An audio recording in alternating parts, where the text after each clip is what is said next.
The day could be today that your career is over. Now what do you do? I said, I better get to work. Rest at the end, not in the middle. And that's something I always live by. I'm not gonna rest, I'm gonna keep on pushing now. There are a lot of answers that I don't have, even questions that I don't have. But I'm just gonna keep going. I'm just gonna keep going, and I'll figure these things out as we go, right? And you just continue to build that way. So I try to live by that all the time. Have a dream, sacrifice for it, and never ever rest in the middle. I came into the NBA, I was like, man, these dudes really don't work that hard. So one of the things I would do is, while everybody would be at the cafeteria or work, eating and doing all sorts of stuff, I just go back to the gym. How can I show you that, no, I have the itch? Well, you do it through training, right? So when I get up in the morning, my daughter goes with me. 4 a.m.? 4 a.m. My 15-year-old goes with me. She goes with me before school, and it becomes a daddy-daughter thing. That's cool. Through that process, she understands the value of hard work. And so it's through those behaviors is where I find the motivation. I think the definition of greatness is to inspire the people next to you.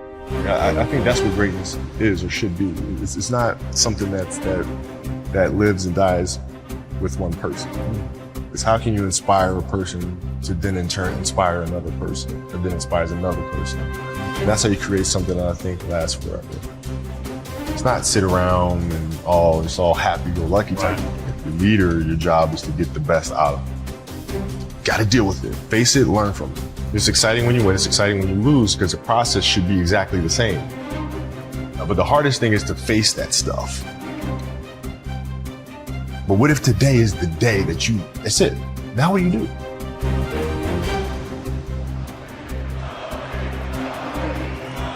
What can I say?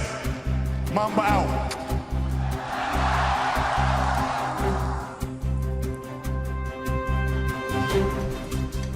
My parents were great. Growing up, they instilled in me the importance of imagination, curiosity, and understanding that, okay, if you want to accomplish something, I'm not just going to sit here and say, yes, you can do whatever you want. Yes, you can, but you have to also put in the work to get there, right? So they taught me that at a really early age, man. And when you grow up as a kid thinking that the world is your oyster, all things are possible if you put in the work to do it, you grow up having that fundamental belief. Who was more influential for you, your father or mother? Both were influential at different points. Yeah. Right. My mom was there on a daily basis. My father was really influential at a really critical time where I had a summer where I played basketball when I was like 10 or 11 years old. And here I come playing and I don't score 1 point the entire summer. Not one. You didn't score once? Not one. Were you in the game? I was in the game. How'd you not score? Because I was terrible. Not a free throw, nothing. Not a lucky shot, not a breakaway layup, 0 points. And I remember crying about it, being upset about it. My father just gave me a hug and said, listen, whether you score 0 or score 60, we're gonna love you no matter what. Wow. Now that is the most important thing that you can say to a child. Because from there, I was like, okay, that gives me all the confidence in the world to fail. I have the security there. But to hell with that, I'm scoring 60. Let's go. Right. And from there, I just went to work. I stayed with it. I kept practicing.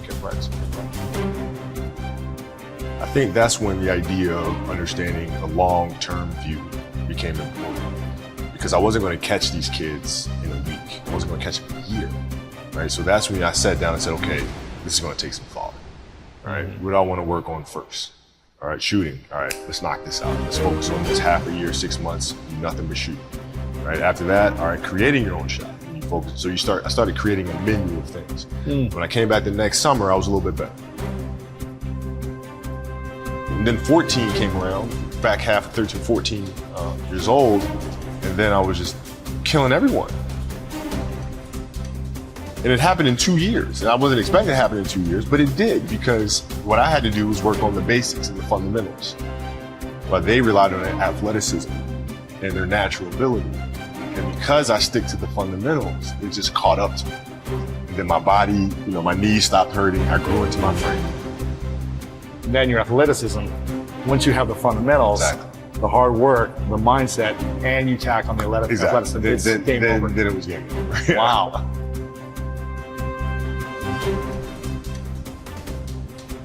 Love of the game, the challenge. Like I would watch Magic play, I'd watch Michael play, and I would see them do these unbelievable things, and I'd say, you know, can I get to that level?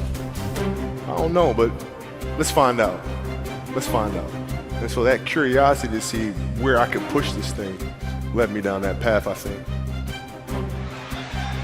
With the 13th pick in the 1996 NBA Draft, the Charlotte Hornets select Kobe Bryant from Lower Merion High School in Pennsylvania. Greatness lies ahead for this young man. Well, I learned that you have to work hard and you have to approach the game with a serious mindset. There was a stretch in 03 where Shaq was out with an injury. And Phil called me up to his office and said, okay, we need you to really turn on the afterburner to start scoring the ball if we have to play. So I did, and I wound up scoring, I think it was 9 straight games, 40 plus points. 9 straight. 9 straight games. And then Shaq comes back, second to last game of that. And then Phil called me up to his office and said, Cole, okay, I need you to dial it back. I'm like, why? Like, we're winning. I don't understand. It's because our goal is to win a championship.